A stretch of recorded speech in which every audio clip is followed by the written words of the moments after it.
ახალი დაზვერვის მონაცემებზე დაფუძნებული ანგარიში მიუთითებს მნიშვნელოვან ცვლილებაზე ღაზაში, რაც შესაძლოა შეცვალოს სექტორის პოლიტიკური მომავალი.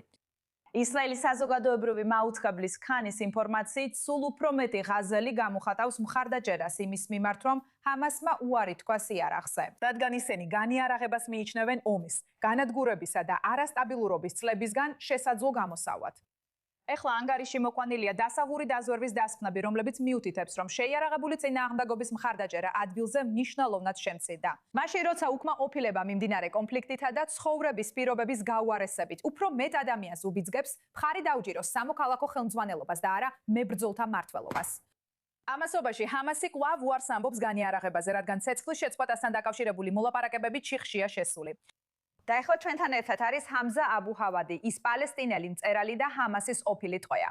ეხლა ჰამზა, ეს ანგარიში მიუთითებს, რომ გაზაში სულ უფრო მეტი ადამიანი უჭერს მხარს ჰამასის განიარაღებას. მაგრამ თქვენი აზრით, რამდენად ასახავს ეს იმას, რასაც ხალხი ადგილზე რეალურად უნდა და გრძნობს? დიახ, პირველ რიგში მადლობა მოწვევისთვის. სინამდვილეში ეს ადასტურებს ბევრ ადრინდელ ანგარიშს, რომლებიც ჰამასის პოპულარობაზე საუბრობდნენ გაზელებს შორის.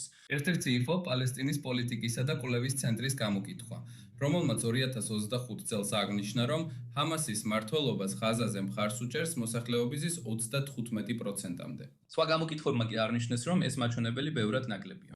და იმ ადამიანებისგან, ვისთანაც მე ვსაუბრობ, მეგობრებისგან, გაფართოებული ოჯახის წევრებისგან, რომლებიც ჯერ კიდევ ღაზის სექტორში ცხოვრობენ, ცხადია, რომ მოსახლეობის უმრავლესობა არ უნდა, რომ ჰამასი გააგრძელოს არსებობა ღაზაში. იქნება ეს მთავრობის ფორმით თუ შეიარაღებული დაჯგუფების სახით. ამიტომ ხალხი ეძებს და აკვირდება ალტერნატივას, რომელიც შეძლებს ღაზის მართვას ომის შემდეგ ან ღაზის სექტორის აღდგენას დაიწყებს. მაგრამ სამწუხაროდ ეს ყველაფერი ახლა გაურკვევლობაშია, რადგან რა თქმა უნდა ჰამასი უარს ამბობს განიარაღებაზე და ცეცხლის შეწყვეტის ხელმოწერის შემდეგ ისინი ცდილობენ შეავსონ სიცარიელე. ცდილობენ ყველგან იყვნენ ღაზაში, ეკონომიკის სამინისტროში, პოლიციაში, შინაგან საქმეთა სამინისტროში. ამიტომ ისინი ცდილობენ შეავსონ სიცარიელე, რადგან ღაზაში ამას ფაქტობრივად არავინ აკეთებს. ღაზაში არ არის უსაფრთხოების მდგომარეობა, ოჯახებს შორის დაპირისპირება ან ჰამასის მომხრე და ჰამასის მოწინააღმდეგე მილიციებს შორის დაპირისპირება. მეორე მხრივ ჰამასი ცდილობს გაამართლოს დაამართლოს თავისი პოზიცია იმ ფაქტის მითითებით, რომ ისრაელის მთავრობამ სრულად არ შეასრულა ზავის პირველი ეტაპი. მე ვგულისხმობ ჰუმანიტარული დახმარების შეყვანას იმ რაოდენობებს, რაც შეთანხმდა ტრამპის 20 პუნქტიან კონკრეტულ გეგმაზე.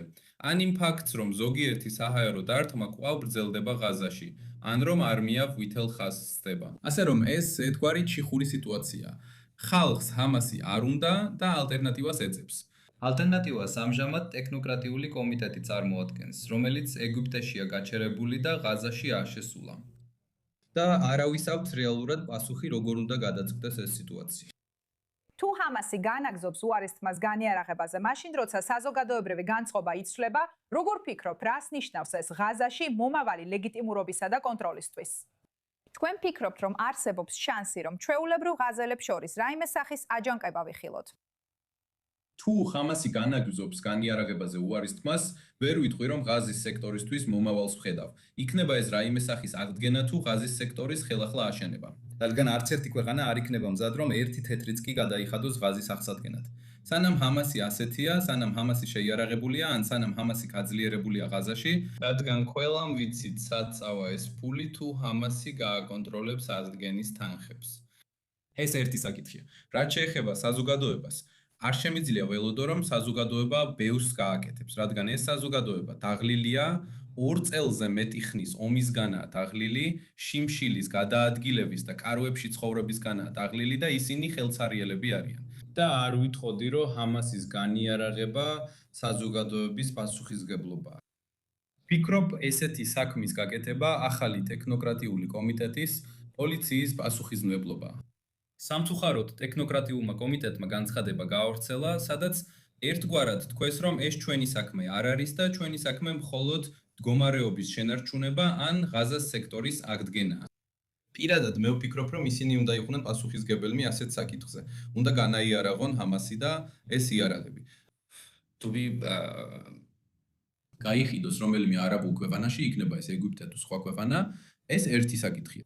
მაგრამ თუ ტექნოკრატიული კომიტეტი არ იქნება მზად ამის გასაკეთებლად და თუ ჩვენ მივდივართ ომის განახლების სცენარისკენ, მე ასე ვიტყოდი, საუკეთესო იდეა იქნება ვიფიქროთ იმ ტერიტორიების მდგომარეობის გაუმჯობესებაზე, რომლებიც ყვითელი ხაზის მიღმა. ასე რომ, ნებისმიერ შემთხვევაში, საზოგადოება შეიძლება გადავიდეს ამ ტერიტორიებზე, რათა აღარ ვიხილოთ ჰუმანიტარული ტანჯვის იგივე დონე, რაც ომის დროს ნახეთ.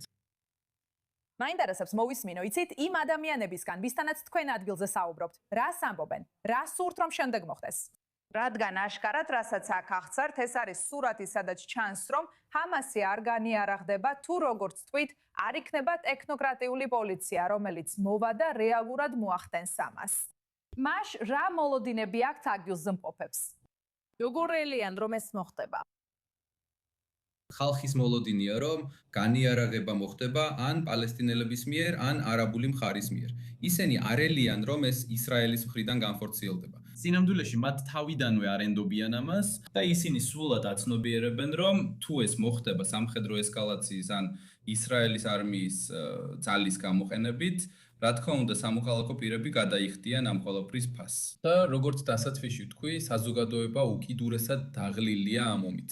და ისინი არ არიან მზად შევიდნენ სამხედრო ესკალაციის ახალ ფაზაში, ან ჰამასსა და ისრაელს შორის ახალ ომში. მეორე მხრივ, ისინი ასევე ცდილობენ თავი აარიდონ ამ ყველაფერს. ან არ სურთ დაბრუნდნენ 6 ოქტომბრის სცენარში, სადაც ჰამასი აკონტროლებს ყველაფერს ღაზის სექტორში. ან უბრალოდ ემზადებიან ახალი სამხედრო ესკალაციისთვის, ან ახალი ომისთვის. ამას შეიძლება 5 ან 7 წელი დასჭირდეს და მერე ისევ იმავე ხაზზე დაუბრუნდებით. ამიტომ საზოგადოება უნდა რომ ეს გაკეთდეს, იქნება ეს პალესტინელების მიერ ან ნაკლებად მაინც მიიღებენ ამას არაბული ქვეყნების ძალით. საინტერესოა, კარგი, ჰამზა, ძალიან დიდი მადლობა რომ შემოგვიერთდი. როგორც ყოველთვის ძალიან საინტერესოა შენი მოსაზრებების მოსმენა და ისიც, რასაც ადგილზე მყოფებისგან იგებ.